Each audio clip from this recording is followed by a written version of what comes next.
Calling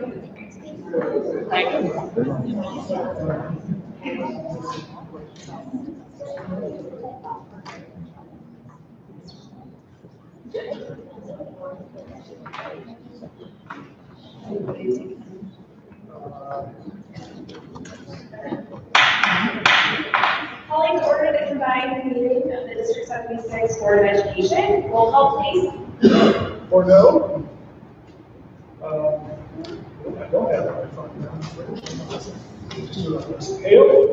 Here. Halpin. Here. Castler. Here. Condell. Here. Walker. Yaffe. Please rise for the Pledge of Allegiance.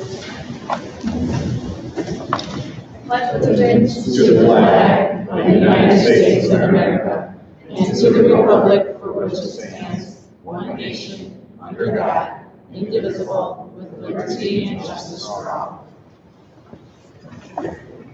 Now open the floor for public comments on agenda items only. Do we have any public comments this evening? Okay, there being no public comments, we will move on to our presentations. Good evening, everybody. It's nice to see so many of you in the audience, as well as at our teacher panel. We are going to recognize two things that we're going to do the diamond awards.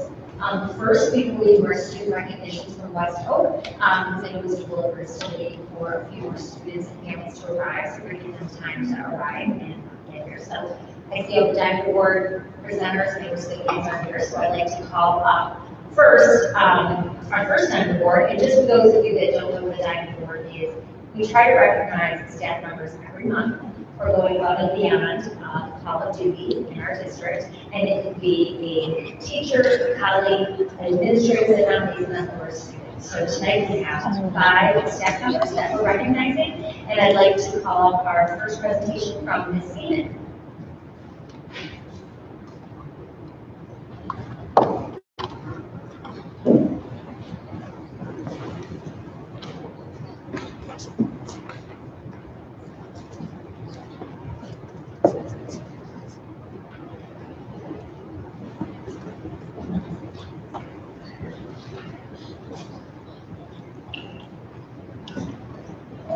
Okay, I am going to recognize 2 people. I'm going to be up here a little bit. First, we'll start with Marina Gutierrez. Marina Gutierrez truly shines bright as a diamond in Diamond Lake School District. Whether she is making visitors feel welcome in district office, providing translation of meetings, translating documents for staff, or assisting with setting up meetings, she does everything with a smile. Marina is the first person people see when they come to district office, especially when they come in from the West Hill County. And she always greets them with a smile. She goes out of her way to make people feel welcome, to invite them in, to make everybody comfortable. We've had some pretty difficult discussions with some parents this year, and Marina has come there, chose the person to translate. She knows a lot of the parents before they come. She puts them at ease right away, and it makes the meeting much more palatable to have. Marina's assistance with discussions is invaluable. She maintains her composure and her positive demeanor, regardless of the topic being discussed.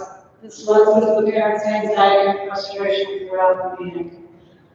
Marina is always available when assistance is needed with making phone calls to bring parents in for meetings.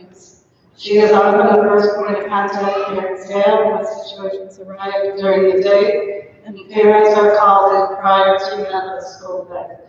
As mentioned above, if someone calm at the end of the phone is inviting the parent to the school, it sets the tone for the whole meeting, which is really important. Marina is an integral participant in the meetings where she interprets. She is definitely a diamond here at Diamond Lake School District. So Marina, come on up.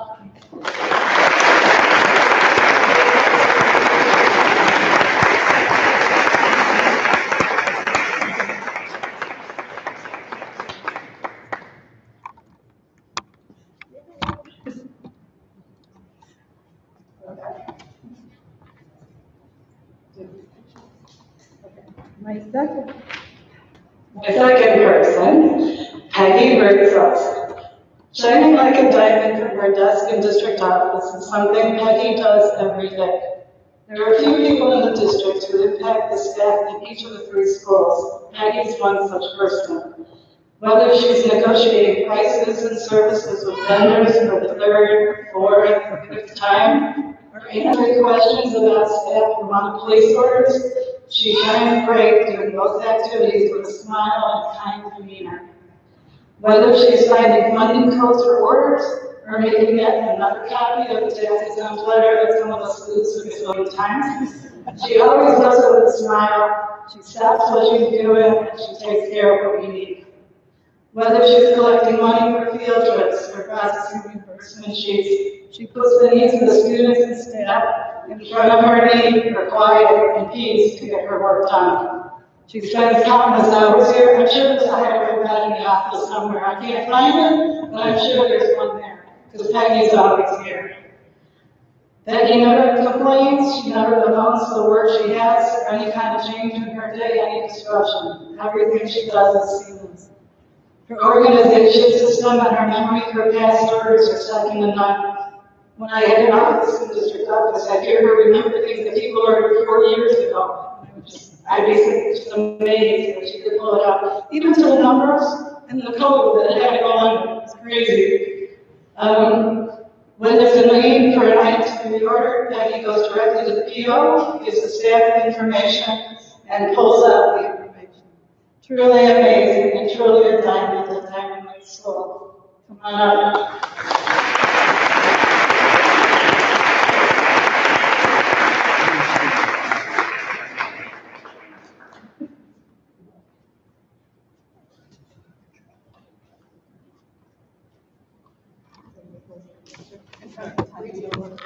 While these pictures are going on, I'm going to introduce our second presenter, which is Dr. Fredericks.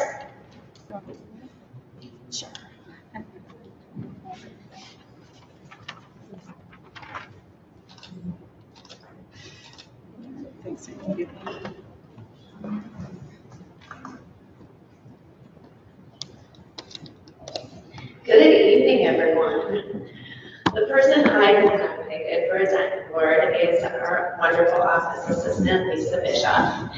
An elementary school is such a busy place, and Lisa has gone out of her way to make sure that all of us at Fairhaven are so supported and so cared for. She doesn't hesitate to get an ice pack while she's answering the phone, while she's being great and parent, and she does so with a smile and making us all feel comfortable and welcome. For me personally, Lisa goes above and beyond on a daily basis. She absolutely knows what I need before I need it and is ready and there for me anytime. Whether it's kindergarten, orientation, breakfast with books, preschool screening, Lisa brings it on a daily basis. I have had the true pleasure of working with Lisa for the past 3 years, and I do want to take a moment to recognize her for her great work at our office in Fairhaven. So come on up, Lisa.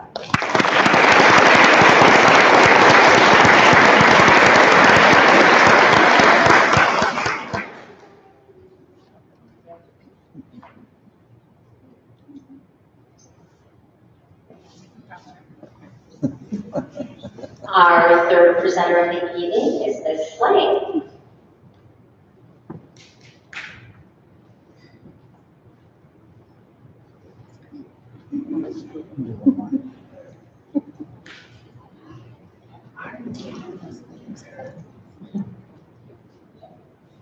Hi. Lady Daly has been such an asset to students and staff at Fairhaven School and deserves recognition for all that she does. Wendy has been in my district for many years and has worn many hats. Most recently, she has welcomed the opportunity to share her talents and skills in the realm of gifted or advanced education. She has attended many workshops to learn more about what an advanced student looks like and how to best meet their needs. First, Wendy was in a self-contained classroom, but for the last 2 years, she's become our advanced teacher on a full-up basis. Wendy's attributes are many. She has a very calm demeanor, which puts her students at ease and creates a safe, supportive, and collaborative environment. Her standards for students are high, empowering them to succeed to their highest potential, which in many cases is well beyond grade level expectations. Wendy has the ability to develop relationships with students. She is always willing to have that deep discussion to get to know her students' thoughts and needs, as well as to understand how they learn best. She has great respect for her students. Since becoming an advanced pull-out teacher, Wendy has also embraced learning in the science realm, and that is why I'm nominating her for her recognition with the Diamond Award. Wendy has created science lessons and experiments, meeting the NGSS standards for kindergarten and first grade. She regularly invites each of our 10 K-1 classrooms to come to her room, engaging students in hands-on scientific experimentation. Her enthusiasm in doing so permeates the room and the students can't help but catch it.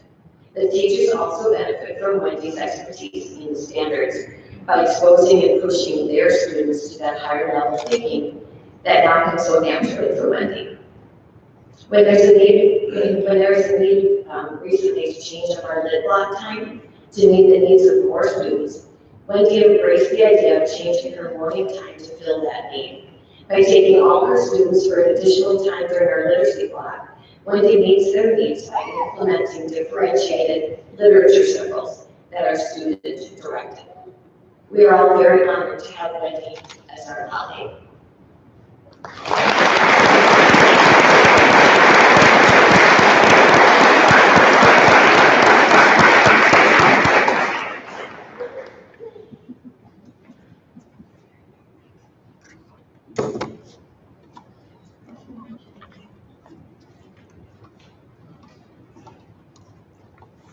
And for our last presentation of the Diamond Award this evening, I have Ms. Novotny, Ms. Roby, and Mrs. Scaletta.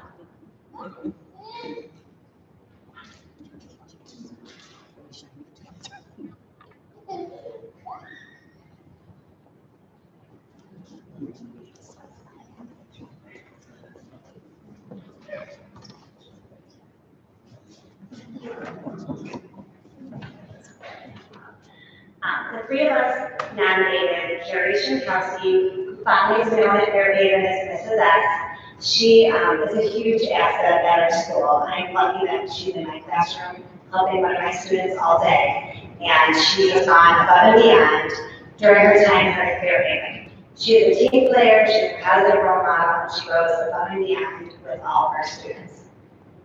First reason she's a team player is she stays late to make sure all the students are safely on their buses, even when her assigned bus is gone. She goes to other classrooms throughout the building to see if assistance is needed when her students are independently working. She always steps up in the building when there are staff absences and students who need additional assistance. She covers her cousin's duty without even being asked. When she sees a need, she goes above and beyond and fills it all on her own. She's a positive role model in our school. She makes students feel important and cared for by building relationships with them as well as with staff. She greets and interacts with our students every day by having a smile on her face and warm words of encouragement. Carrie goes above and beyond within our classrooms as well. She works with our students with such care and respect that students always feel safe and are able to learn with her assistance. She uses a hands-on approach when students need that, but then builds in that independence so that they are able to grow into lifelong learners. This includes taking guided reading groups, teaching small group intervention groups, and even reteaching math lessons when necessary. These are just a few reasons Carrie is a diamond at Fairhaven.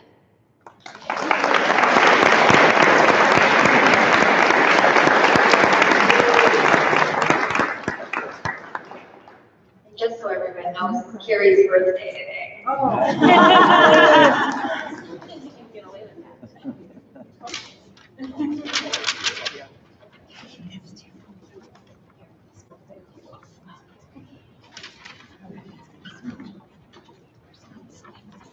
And now, as we are done recognizing our staff, I'd like to invite Mr. Williford to come up to recognize some of our student academic awards as well as fine art and awards. Mr. Williford, Principal of West Oak Middle School.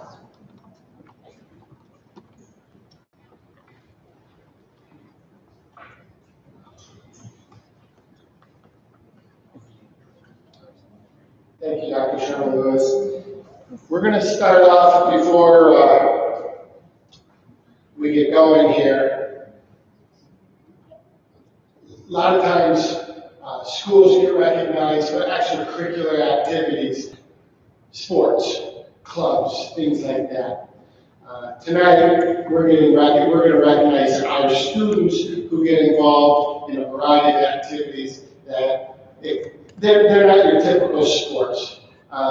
With band team competition, we're excited to have that. We have children who scored perfect scores at band competitions. They're being recognized. And of course, our spelling bee champ and runner-up. And these are really the foundation of what makes our school really outstanding. So we're happy. I'm going to begin. I have my starters here. And I'd like to begin with asking Kiara West and Dia Amin to come on up. For Kiara got runner-up in spelling bee and Dia first place. So please come on.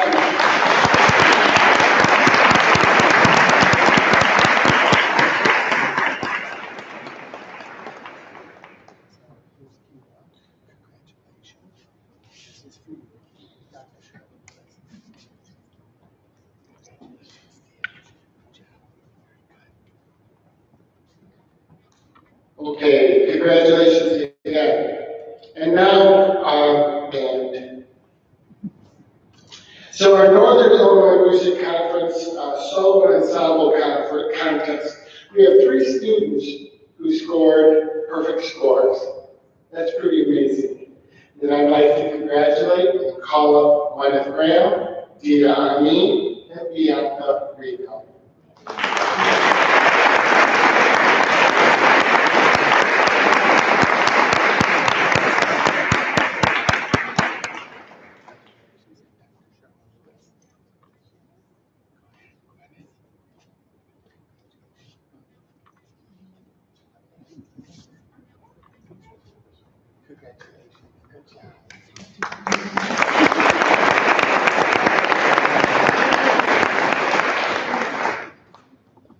So we have this really great competition that's been running in Mundelein for 5 years. The Mayor's Cup Math Competition. He's not here tonight, but Mr. Goldberg heads this up. He's our math elite coach, and he does a great job. And he works hard, and he takes the kids to get involved in other math competitions, not just the Mayor Math Cup, Karma competition, etc. So this year, West Oak was well represented. We had a large number of students just being there. And then out of that, we had students who took 3rd place in the individual and 2 students who tied 1st for individual. And I'm proud to say that West Oak won the team competition 2 out of the last 3 years. So that's pretty significant.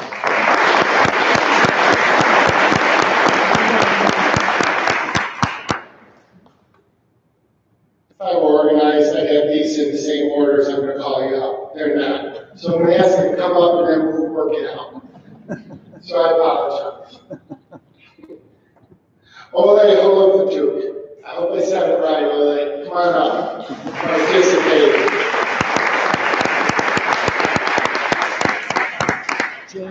James Giraz, come on up. Just stand here first. Marissa St. Clair.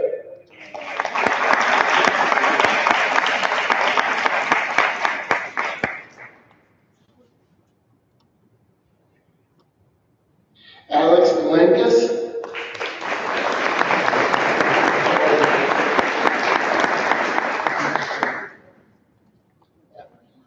we'll get them straightened out. Andre De Los Santos.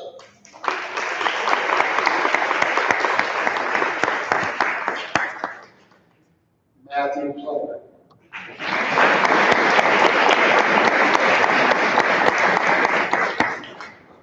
Kiera West.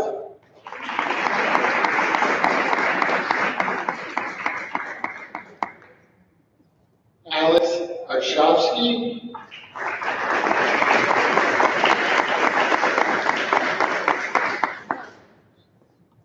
I thought I put the Boston word here, it's great.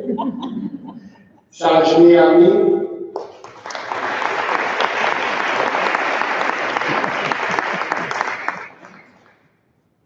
And now, we have students who were part of the team that won. Dia Amin.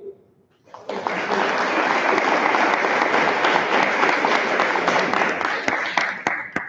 don't know if Eli made it, he said he might.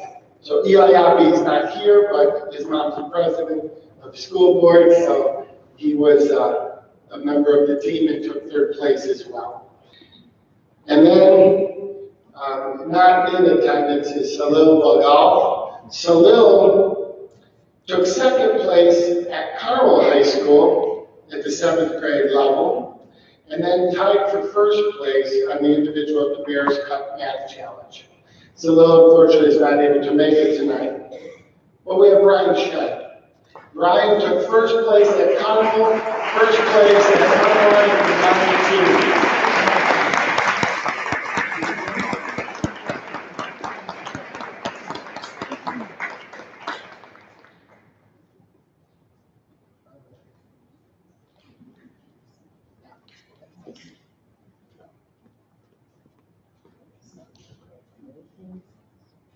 We can get all of the students that were recognized tonight, so if you're still sitting in the audience and had an award, can I ask you to come back up? The students from West Oak who were recognized, come back up, we'll do a large group picture.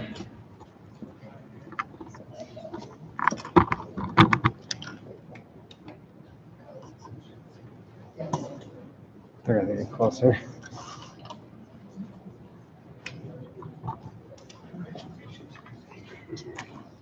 Yeah.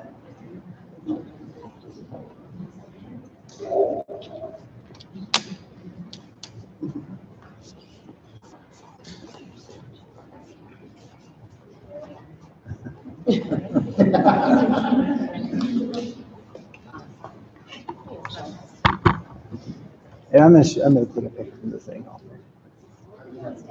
Do you have all your awards? Should we leave them all on? Yeah, all three of them. All three of them.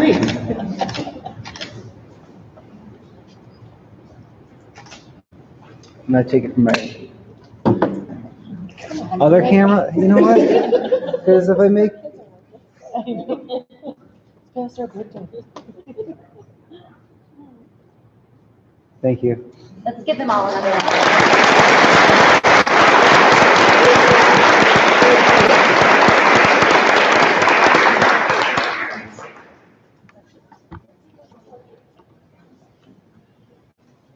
Oh, she's gonna write me in there.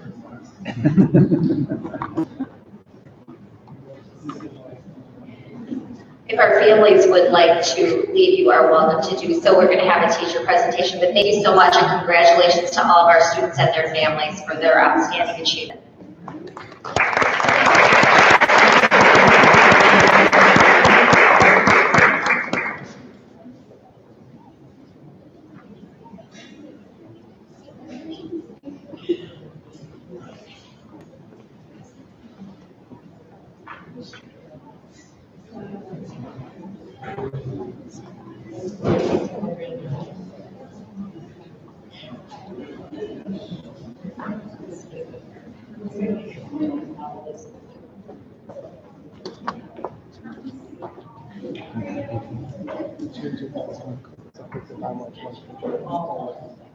Yeah, absolutely. Sorry. There's a lot of seats now, if anyone wants to stop taking one for the team on that. TLT, if you want to come up in your chairs instead of sitting on the gym mats, that's fine.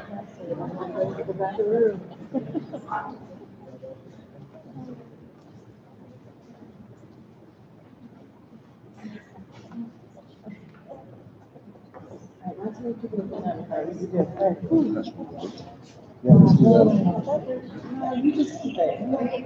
loving it.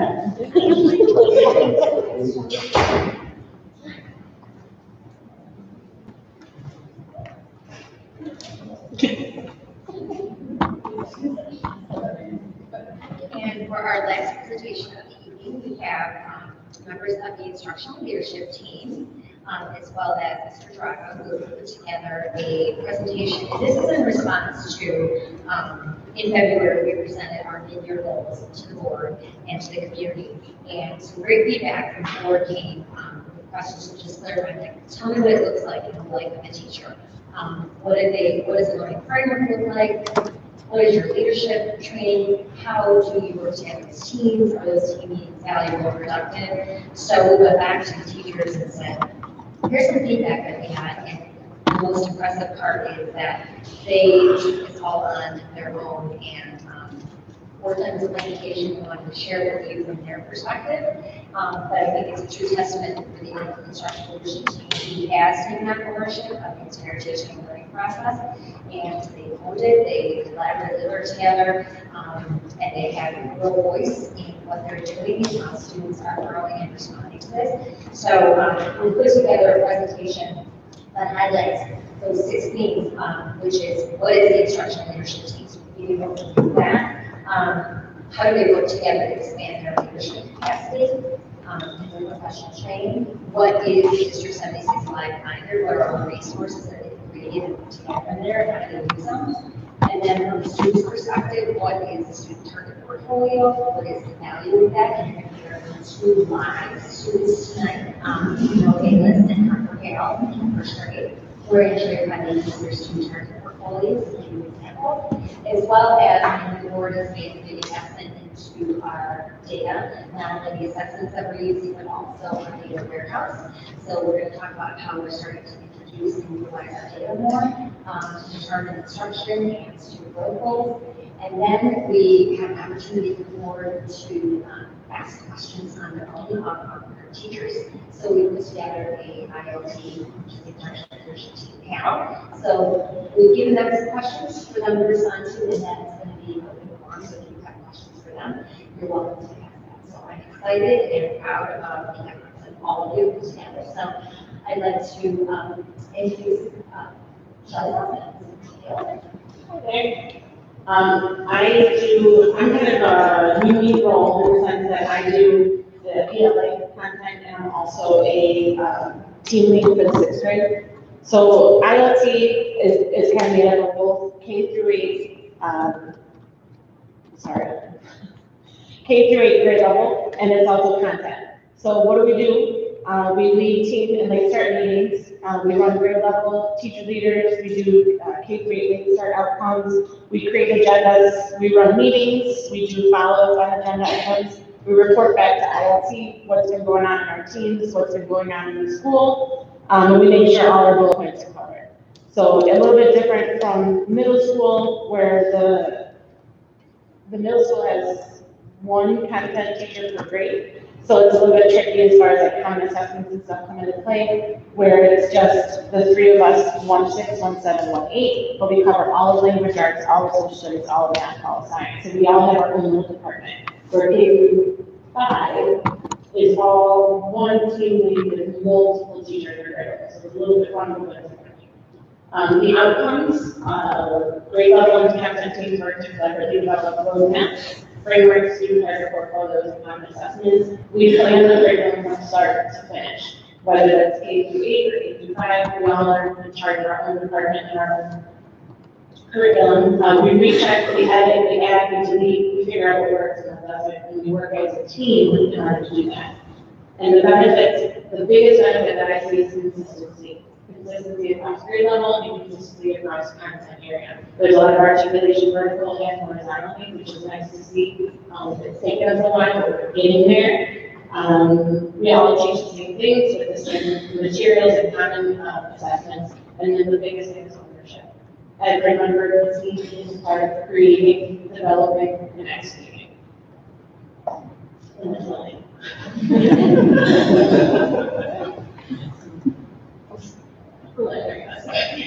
I would just like to say that I have been part of this team since the beginning, so 3 years, and I would also like to say I was taking a step back into the classroom after having been out as a math interventionist for several years, and just very excited to share with you tonight how much this team has done for me and for all of the staff.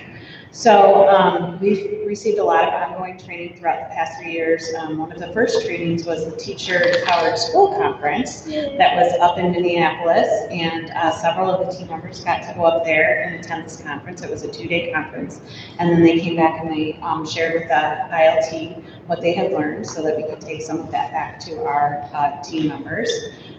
We had training with the 5 levels of leadership. Growth mindset is another area that we've had some training on. And then last year, all of us got to attend the Happiness Advantage training, which was amazing.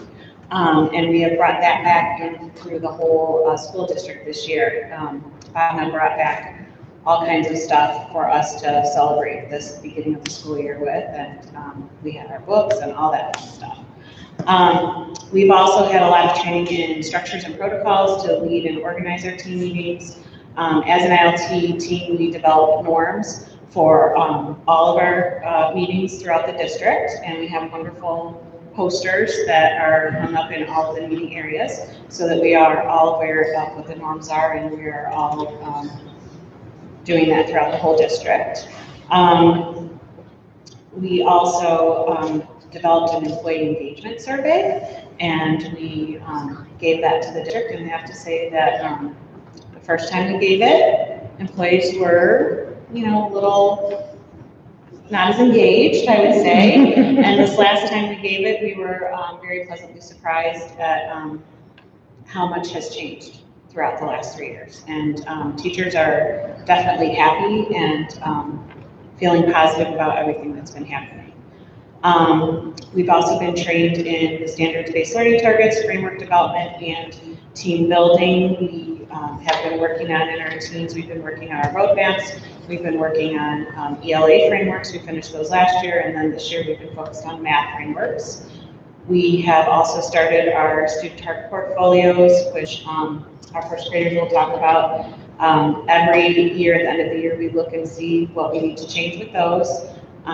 We actually, at our team meeting last week, we talked about what kinds of changes we wanted to make, and we are going to be sending those over to Marina and Steve, and they will make those changes for us for next year. We also have been working a lot on SLOs and common assessments, and at the end of every year, we go back and we revise and we edit. Our roadmaps are something that we definitely look at each week as we're meeting in our teams, and we're constantly revising and thinking about what's best for students. All right, so Actually, you're two more slides down. The next slide covers just the District 76 Live Finder. So let me just say what super awesome privilege it has been over the last 3 years to work with the instructional leadership team, to provide leadership for the instructional leadership team, to work with these individuals. It's been an exercise in collaboration, cooperation, problem solving, organization, tackling so many of our challenges, improving our climate and culture, improving our curriculum, instruction, and assessment. And one of the things that we do is we utilize the D76 Curriculum Live Finder, which is a tool to help us organize all of the things that we're doing that we just mentioned. The Live Binder houses all of our curricular roadmaps. It houses our agendas, our meetings, our minutes. It houses our learning frameworks in both the regular education setting and the dual language setting. It manages and houses our student target portfolios. It offers a library of resources for just a cumulative place where we collect professional learning articles, workshops, things of that nature. And then it houses all of our protocols, as mentioned already. Here's a brief look at just sort of what it looks like from the teacher's perspective on the intranet, our inside folder. Many of the teachers see this through the Google platform, not necessarily this platform.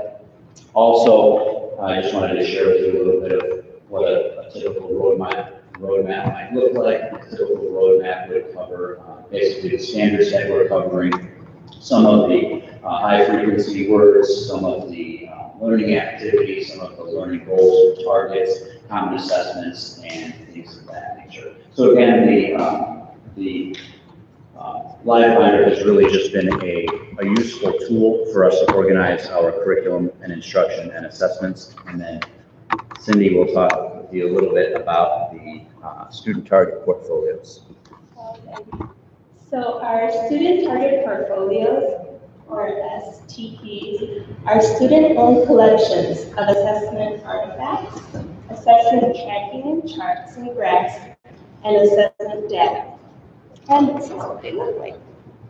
So each student is provided with a student target portfolio in the beginning, and it consists of curricular road mapping, precise data about student growth that drives our instruction, experiences ensuring curricular quality and consistency, allows for teacher collaboration using common core languages in assessment, leads to curricular interdisciplinary planning, and lends themselves for our conferencing. Teacher to student, teacher to parent, and student to parent, which is something we piloted this year. I'm so excited about. Okay, so now we're going to hear from our first graders. So Harper, how did the student target portfolio help you? It helped me with my goals and my savers and reading levels. I get to know what I had in it, what I have done, and they help me remind myself of what I have done in the past. Okay, so what is in a student target portfolio now? There is reading literacy levels, sight words, counting, number recognition, and Spanish literacy. Okay, so you get to graph them as you move along, so you get to see it's a visual for you to see what's going on, right? And to see what levels, like you said, Harper, help you move up and down. So how do they help you during conferences this year?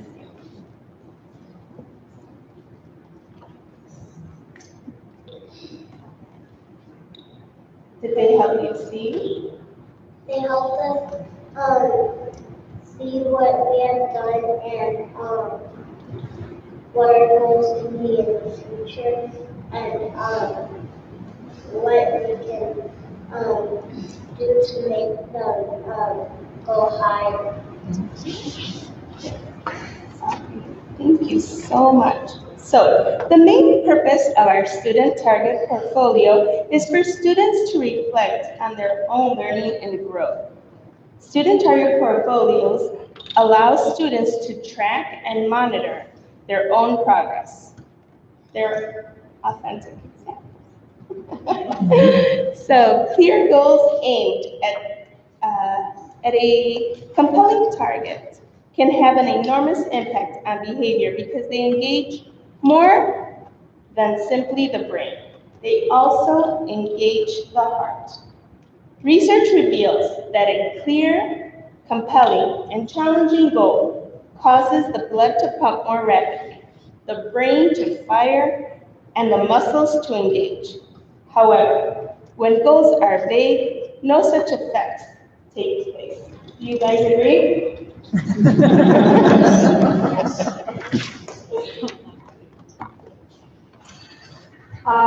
Laura Ross and I are going to talk a little bit about the data that we've been using, and it seemed a good partnership. Obviously, I can read you the list of different assessments, including student target portfolios, national testing, local testing, all compiled together that help teachers to evaluate and to plan goals and prepare students for continuing learning.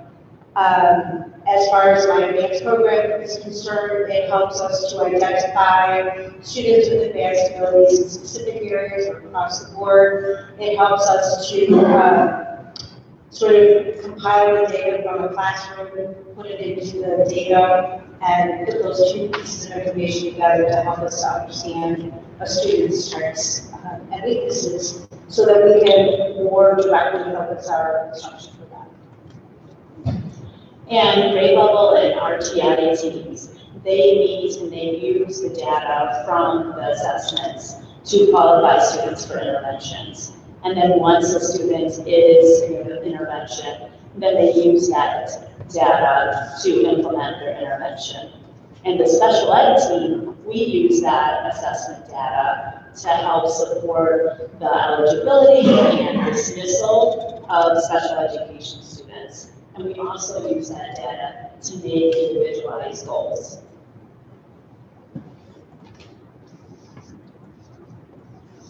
I'm going to talk a little bit about how things are going. And I think when we more formalized our grade level teams and our subject area teams, this is where we saw the most growth. We saw growth in respect. We saw so much growth in these formal teams, now teams who knew how to operate. We have our team norms up in our meeting areas, and we knew how to formally operate to make sure that all of our agenda items were covered and that we knew that we were moving from one direction to the other, that there was a end result, and we were looking to get to that end result. And it wasn't because one person's opinion was more important than the other. It was to make sure that all of our students were learning and engaging. Collaboration. That is something that I can say in the time that I've been here, in the 13 years that I've been here, I have not seen collaboration in the level teams that we've seen. Every team member is part of that roadmap. What you see is a genuine product of team growth. And it's collaboration. It's everyone sitting in on those meetings and diving in deep and saying, how can we get to these standards and how can we make sure that our students are learning from these standards? And teamwork, as I just highlighted before, that is a true effect of how these teams are operating. Teamwork is done on every level. Our teams are operating where everyone respects each other. Everyone enjoys each other. Many of our teams even go out and enjoy each other outside the school day. And I think that says so much. If the school day's over, if you want to be with your team, that shows that you have those same relationships going out and doing it overall. And I think that says so much.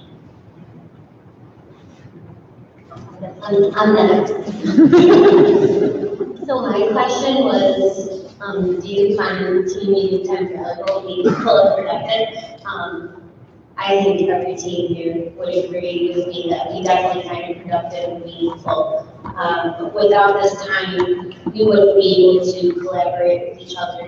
We wouldn't be able to keep each other informed on what's happening in the day-to-day classroom, along with techniques that are working in our classroom that we can suggest to other teachers, along with informing and hearing from our resource teachers during that time, so they can tell us what's happening in their classroom, along with hearing what's happening in our classroom.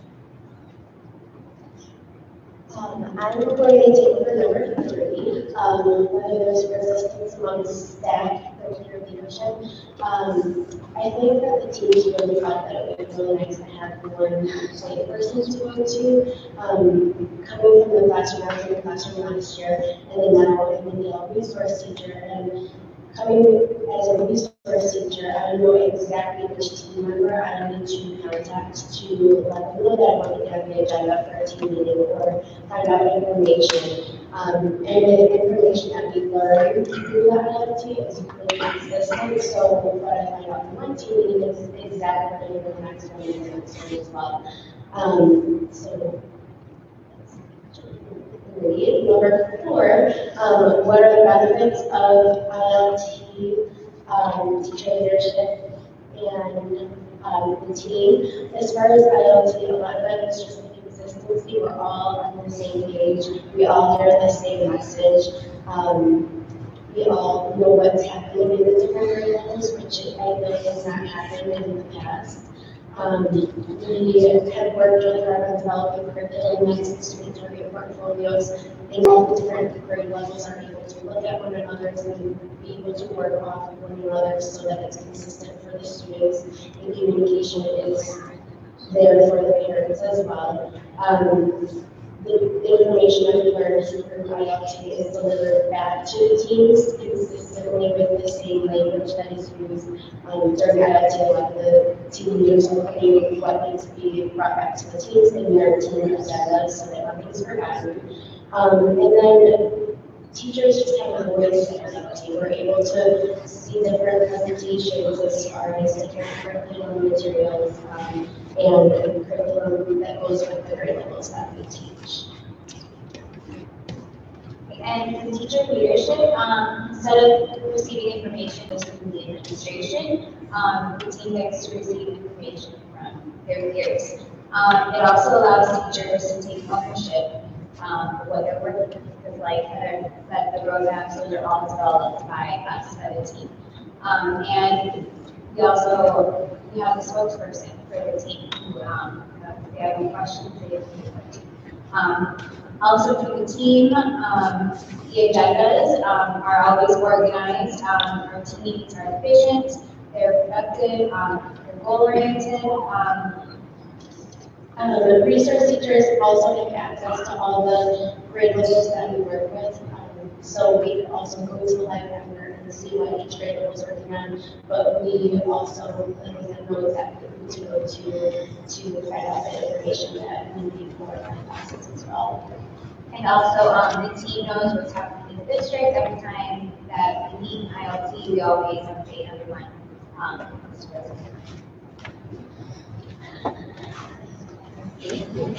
So this is an opportunity for our learners to ask any of the teachers or specific teaching panels questions that you might have either about the presentation or about their day-to-day practices.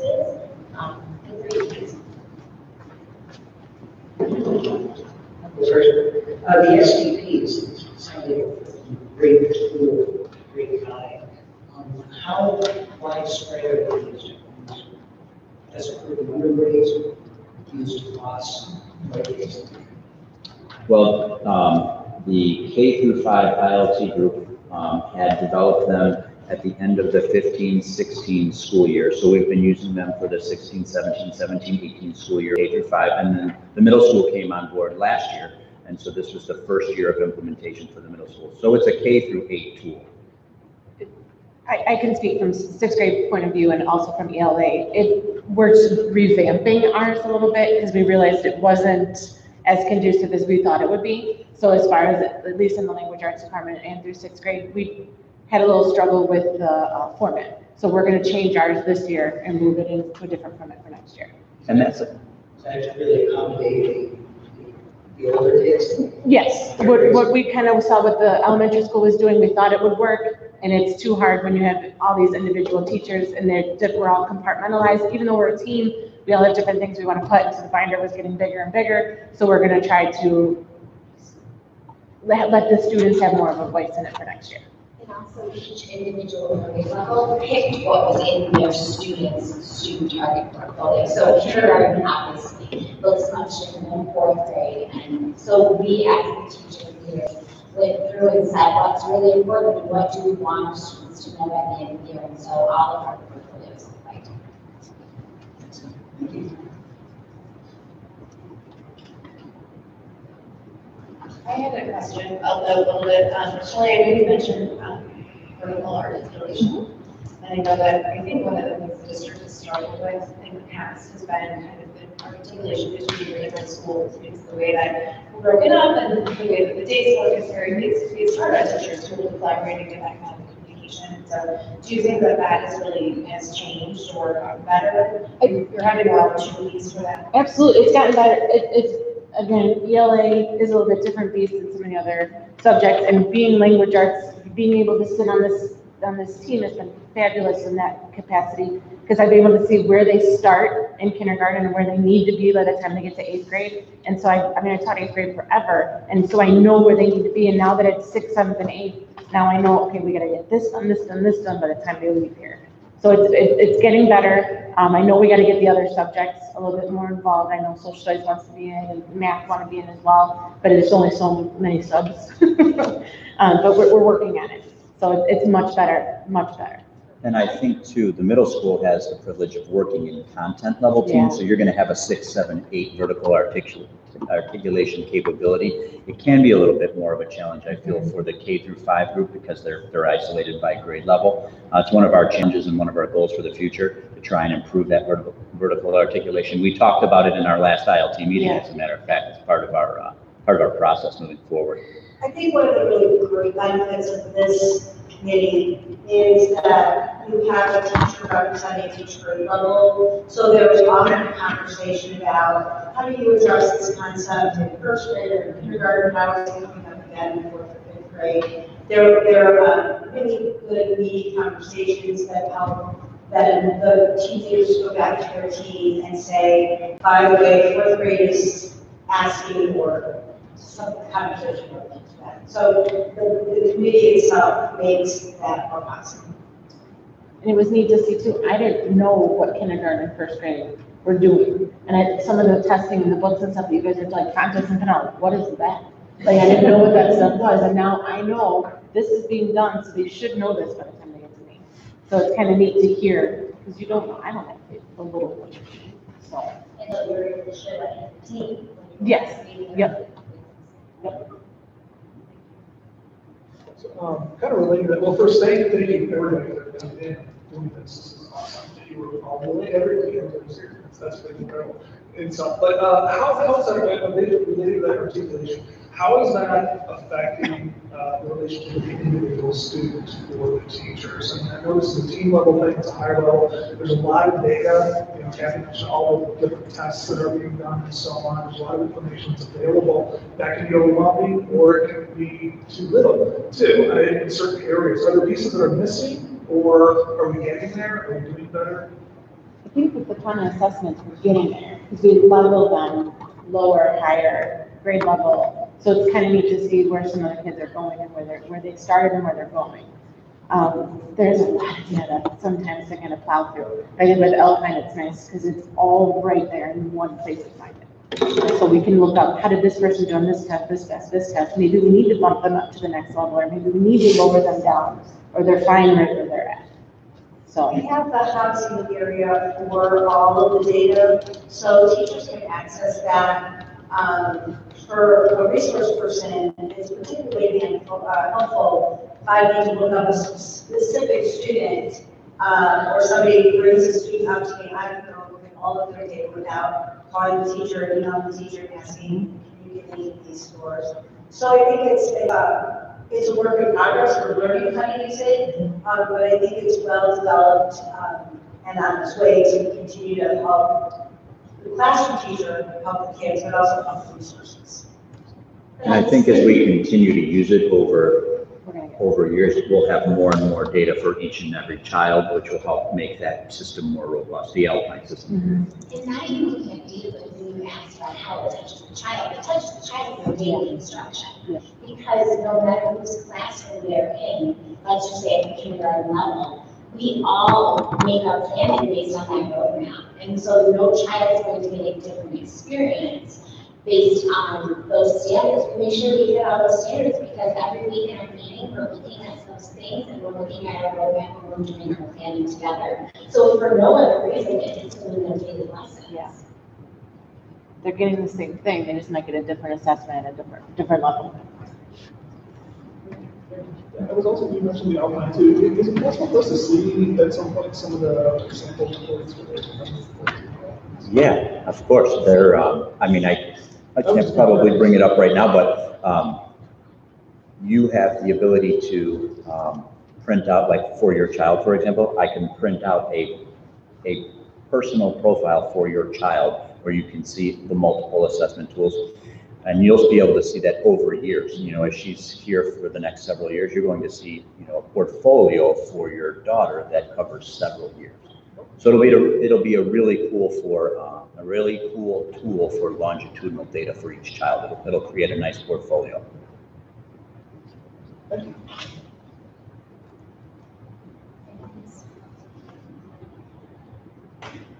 you like to add, please? Well, I would just like to close with, I have attended, I said the month of April, so I will attend all the team meetings, and I've attended 5 out of 8. And I just am so impressed with the level of ownership and dedication and professionalism and collaboration that they all have. It's not very working, but I know it's just going to continue.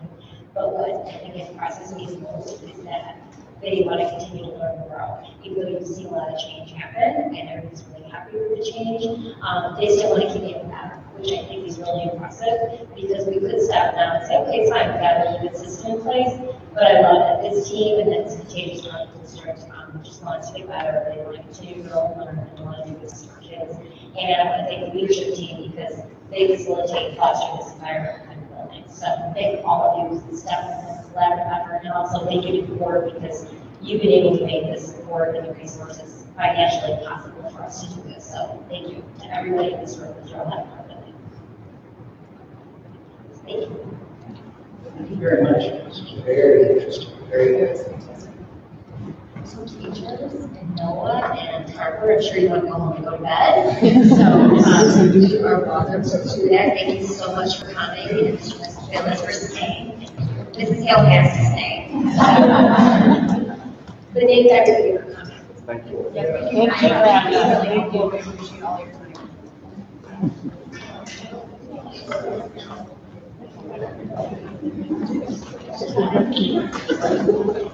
Leadership team, you can come back to the table. You're good to go.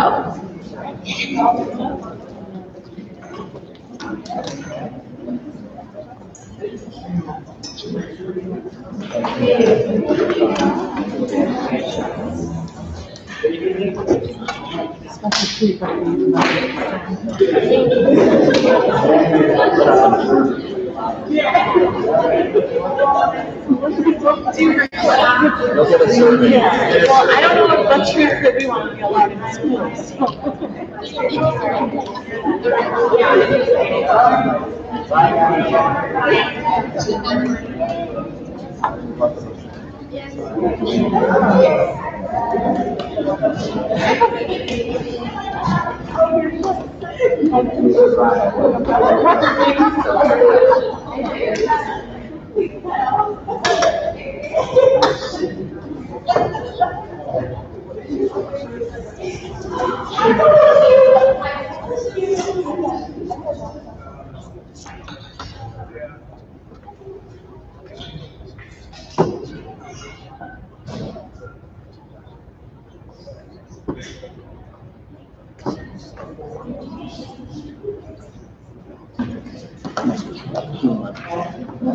Thank you, Chris. Thank you.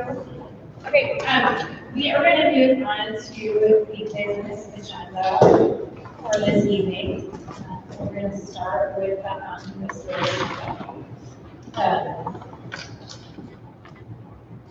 under the omnibus vote agenda are controversial and or non-controversial that will be approved by one motion. If anyone, board member, staff, administrator, or citizen wishes to have separate vote on any item or items, that item or items will be pulled from the omnibus vote agenda and voted on separately. Be it resolved that Diamond Lake 76 Board of Education accepts and approves the omnibus vote agenda items A through B as listed. Can I get a motion to approve, please? So moved. Okay. Okay, Kessler, yes. Hauptman? Yes. Bordeaux? Hale? Yes. Candela? Yes. Walker? Yeah. Great. Moving on to the approval of student fees for 2018-2019. The following resolution is being submitted for approval at the combined meeting on Tuesday, April 17, 2018. Be it resolved, the Diamond Lake School District 76 Board of Education approves the early childhood through 8th grade student fees for the 2018-2019 school year as presented. Early childhood, $85, kindergarten, $100, grade 1, $100, grades 2 through 4, $115, grade 5, $118, grade 6, $155, grade 7, $118, grade 8, $130, interscholastic sports fees, $75 intramurals at Zach Lake and West Oak, $20, clubs, $30, jazz band, $75, and summer school, $120. May I have a motion to approve? So moved. Give that to Dave. Candela. Yes. Halpern. Yes. Bordeaux. Hale. Yes. Kessler, yes. Walker, Yaffe. Okay. Now moving on to the administrative second reading and adoption of the Press 97 policies. The following resolution and policies are included as a second reading and adoption of the combined meeting on Tuesday, April 17, 2018. Whereas policy creation and updates and changes to adopted policies are provided for District 76 through the subscription to a policy reference educational subscription service, PRESS, from the Illinois Association of School Boards, IASB, and whereas the policy committee reviewed the policies and a first reading of the policies was held at March 20th, 2018 board business meeting, therefore be it resolved, the Diamond Links School District 76 Board of Education moves to approve the policy changes as presented and reviewed in the IASB Press Issue 97. Policy 2:216, policy 4:40, policy 4:40-AP, policy 5:20, policy 5:20-E, policy 5:170. May I have a motion to approve? So moved. Second. Kessler, yes. Candela. Yes. Bordeaux. Hale. Yes. Halpern. Yes. Walker, Yaffe. Great. Moving on to the resolution for personnel items. The resolution, be it resolved, the Diamond Lake 76 Board of Education accepts and approves the personnel items as depicted on the agenda. May I have a motion to approve? Moved. Second. Halpern. Yes. Candela. Yes. Bordeaux. Hale. Yes. Kessler, yes. Walker, Yaffe. Okay, moving on to personnel and administrative contracts. Whereas the Board of Education has reviewed the contract proposals for administrators for the 2018-19 school year, be it resolved, the Diamond Lake 76 Board of Education accepts and approves the administrative contracts fiscal year 19 as depicted on the agenda. And motion to approve. So moved. Kessler, yes. Halpern. Yes. Bordeaux. Hale. Yes. Candela. Yes. Walker, Yaffe. Congratulations to all the administrators. Thank you. Thank you. Okay, now moving on to board discussion. Do we have any items for board discussion?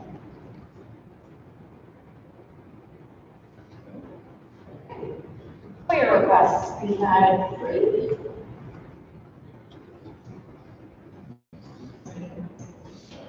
They're on the packet, and I believe that they were all, like those form, like, they weren't just depicting for our district. I believe it's the same thing with the student resource officer, NDC Channel 5, but I don't believe the attachment had it, the response, but it's very similar to the first one for the, student resource officer. I believe we had that one, so we'll do that next time. Notices and communications. First, well done, Polly Cooper, is what I write. I wish she was here so we could congratulate her. We should really do that as a board because that is outstanding. Yeah, we wanted to kind of wait and see how it's going to look, so she's really getting some feedback on details of what it really, but yes, absolutely. This would be instrumental, especially with our building improvements, because we'll designate some space, combined with the $5 that she's going to get that and to create the next STEM lab for her. So yes, she did a great job applying on her own and then putting Stuart and myself in a conference call when we met with the selection committee and we talked to the selection committee. So she's very passionate about it and is very excited about bringing it to us. So she's awesome. So this will allow the creation of a STEM lab within the space where everything is buildings. This will allow for resources to support STEM lab. So materials, as you look at the here, so curriculum materials, website access for them to get into the Fuse information, a subscription to the Fuse port as well as training in Chicago, and then they'll give us like a framework for what resources they need, and we can include those more permanently into our building with some facility. Fantastic. It's really exciting. Yes, it is. And then the second article is, I believe we mentioned it in the last board meeting, but when that was hosted in Sunday, I can say I can give it as a American challenge. The World Center Day, so it was a great festival, and they were mentioned daily here level golf. And our third attachment is Mrs. Jackie and I will be presenting at our national sport, or sorry, not national, but our statewide school board conference in November. And the title of that, and we saw a great example of it, is board leadership and really collaborative culture and climate. So we'll be talking a little bit about how this board put the structures in place to support teams such as the instructional leadership team to improve collaborative culture and climate, and also lead for the student learning and student growth. So that will be in November this year. Yes, she's very excited. That's one of her big goals. That's really exciting. It is. And she's so excited. And then Daily Herald published our Spirit Masters podcast, and I believe we also mentioned this in our last board meeting. The leadership group at myself, as Ms. Q, as well as Mr. Short, put together some nice Being Authentic Reviews podcast, and it's airing on Western Channel. And then, lastly, this was if you haven't received it, of some who don't have students in online high school, but this was a former Western student who earned co-scholarship. He's going to be a senior this year in online, or is a senior this year from their school. So when they sent out their annual report, he was on the front cover, so I'm excited to share that with you.